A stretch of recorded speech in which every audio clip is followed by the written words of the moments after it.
Welcome to Leadership in the Line of Fire with your host, Brad Howe. Join Brad as he dives into the heat of leadership challenges, where the flames of business uncertainty meet the hard-earned lessons of firefighting. Embrace change, master agility, and become the trusted leader guiding your team through the smoke. Get ready to ignite your leadership journey.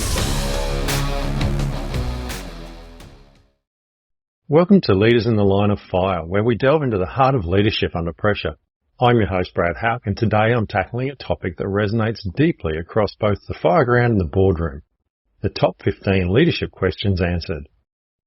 In this episode, I'm going beyond the surface to explore the questions that every leader, whether in the heat of the wildfire or life faces at a point or another. These are the questions that define how we respond in moments of crisis, how we inspire our team, how we lead through uncertainty, etc.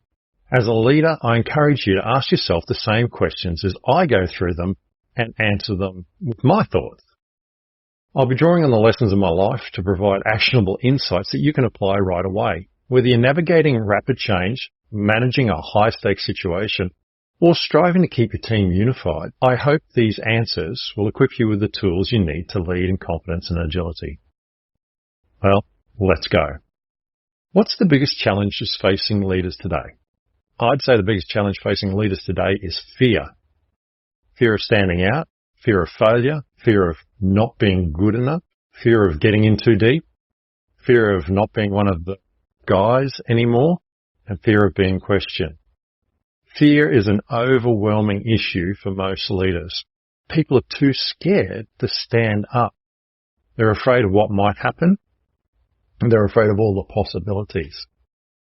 Once you can overcome the fear and step forward in strength, you'll find things change drastically. Who do I look up to for inspiration or mentorship? Well, I look up to those above me who I love to work with or under in the case of ranked situations. People who are doing well in different businesses and organizations also really interest me. I like to mix with a whole range of people. I also look towards older and wiser friends. I've always been the sort of person that hangs around older people. I guess it comes from being an only child. I grew up in the company of adults a lot, and I didn't spend a lot of time at home with other children. So from my perspective, being around adults is something I've been around all my life. So from a mentor perspective, I found this to be really powerful, and I've learned a lot of really, really good things. And lastly, I really like to hang around with people who've been there and done that. These are the people that have been out, they've been and done what I'm trying to do, whether it be on the fireground or in business. And I like to hang with those people and learn from them, because the stories that they bring, experience they bring, it's been hard fought, and it doesn't make any sense to me to actually go ahead and try and learn those things the hard way. How do you keep your team motivated despite conflicts and obstacles? This is a good one. I try to get people training regularly and socializing regularly so that they're together. This gives them the opportunity to learn new things and keeps most people motivated because their mind is engaged. Most people get into conflicts and things like that when they're not anything to do. So if you give people something to do, whether it be learning or going into action or a project or something, then they're more likely to be motivated. But the key thing about giving people learning experiences, they really do need the opportunity to do those things in real life. So it's all very well to say, just do training, that keeps people motivated.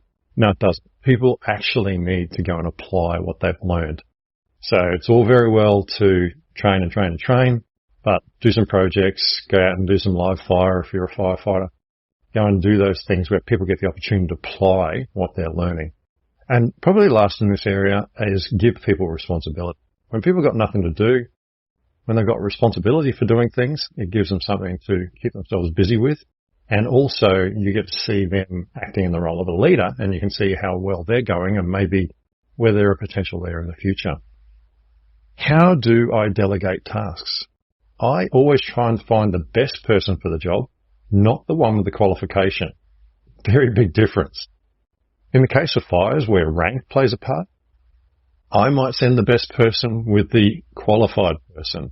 In other words, I might have to send the person who's ranked higher, but I send someone with them I know can do the job because I want the best person there. Now, it's not their job to take over, It is their job to make sure that they can assist the ranked person in doing a better job. So even if you've got managers in your line, the people underneath them might be better qualified. So pair them up so you've got the right people doing what you want them to do.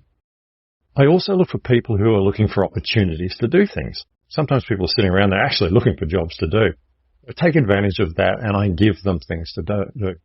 This gives me a chance for them to show me their potential, and I can then do my best to use it and support them so that they grow in an area that they're interested in.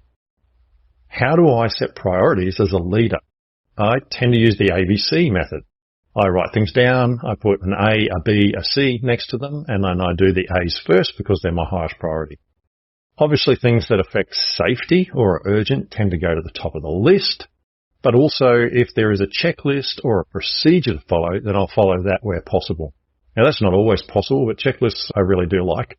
I think they're a great way when you've got a brain like mine where things move through very, very quickly and, I can't even remember what I've had for breakfast.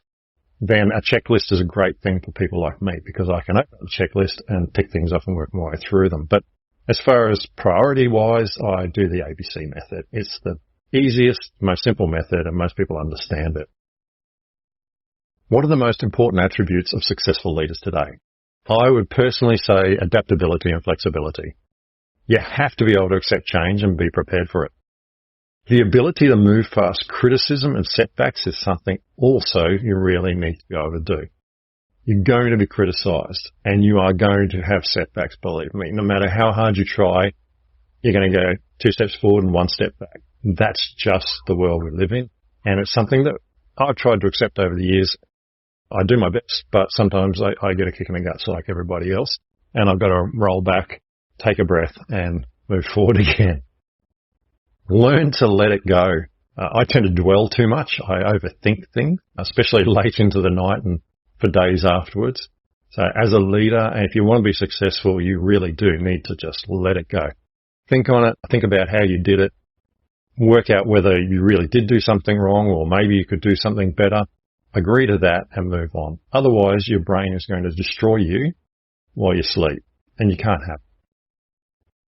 What qualities are lacking among today's leaders? I think number one, the courage to step up and speak up. Tall poppy syndrome is a massive thing in Australia and it is rampant.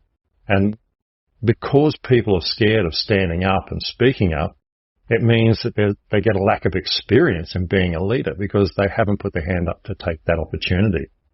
You really need to embrace that have-a-go culture. You've just got to step up. You've got to have a go. People notice, okay? The people you want to notice will notice. So don't just sit back and think, oh, they'll come to me eventually. No. Take every opportunity to lead. Let's face it, really in a room full of people, most people don't want to put their hand up. So the opportunity is for you to be the person in charge, to take a stance and to be a leader. How do you motivate an underperforming team member? Well, first I want to talk to them and find out what's affecting them because it could be something outside of their job or the fireground or whatever. I need to understand that. Is it something that I can help with or can I be there if they need to chat? I also like to sit down and discuss with them what they'd like to do about it or what they'd like to take over. They might say, well, I'm underperforming because I've got nothing to do and I'm bored, but I'm really good with my hands and I like motors. Well, great. Work with a truck officer to work on the pumps or whatever it happens to be. Find them something to do because underperformance is sometimes boredom. Now, it's not always. Sometimes it's laziness. But when you call people out on that, often they feel that no one cares and that's why they're being lazy. So take a time to have a chat with people and find out what's going on. Set them a goal or give them some responsibility and follow up with them. Don't just leave them hanging. Don't just have a chat with them and then leave them out there. Do your best to follow up with them, even if it's just a hi, how you going on a regular basis. Take the time to do that. What's the one thing that makes me most proud? When I turn up at a fire, people are happy to see me and they're happy to see me get in charge of a sector or division. That makes me really proud from the perspective of being a firefighter. In business, it's the same. When I walk into a room and I see other business people and they smile and they give me a wave or I go over and say hello and they're like, how are you doing? That feeling of acceptance, that feeling of trust that people give me when I go into work with them in their businesses, that is what makes me most proud as a leader. To be a leader, sometimes that recognition is really necessary. I want to know that the team of people that I work with have faith in me and trust me to do my job well. That's really, really important to me. And I know it's not always going to work out perfectly, but as long as I've done my best and everyone's safe, I think that's a good win sometimes. What do you consider before promoting someone? I need to see them demonstrate that they can do the job. I don't care if they've got the certificates or the courses. They're the indicators that they have knowledge. I look to see how others react to you and you with them. I want to see you doing the thing that you want to take charge of. I'm going to be looking for, are you standing back? Do you step up? Are you leading or ordering? Will people follow you happily? And do you accept the blame for your team? This is a really important from my perspective. In the end, you're the leader. That means the blame falls with you. It doesn't matter if Joe or Mary did something wrong. You're in charge. You were supposed to instruct them. You were supposed to look after them. Take the blame. How do you generate great ideas in your organization? Well, I sent it to the herd, to use an old marketing saying. I asked my team. A group of heads is better than one, especially if they're experienced. Big discussions are best left for quiet times. So while it's good to have a chat about things and get different ideas, sometimes it's important that you save the bigger discussions till you've got time to actually go around the big room and get everybody's ideas. If you're working in a big room, write down all the ideas and then filter them into ABC based on team votes. You want to keep a record of them all. What 3 books can you recommend on leadership? Well, first one for me is How to Win Friends and Influence People. That's a great one. Second one, Tribes by Seth Godin. And thirdly, my book, Run Towards the Flame, which is available on Amazon. Grab your copy. You'll really enjoy it. It's all about dealing with change. What is the most dangerous trait in a leader? Being passive. Don't wait too long before stepping into an issue. You need to let your people run their areas, but follow them up so that they deal with problems before you need to bypass them and deal with them.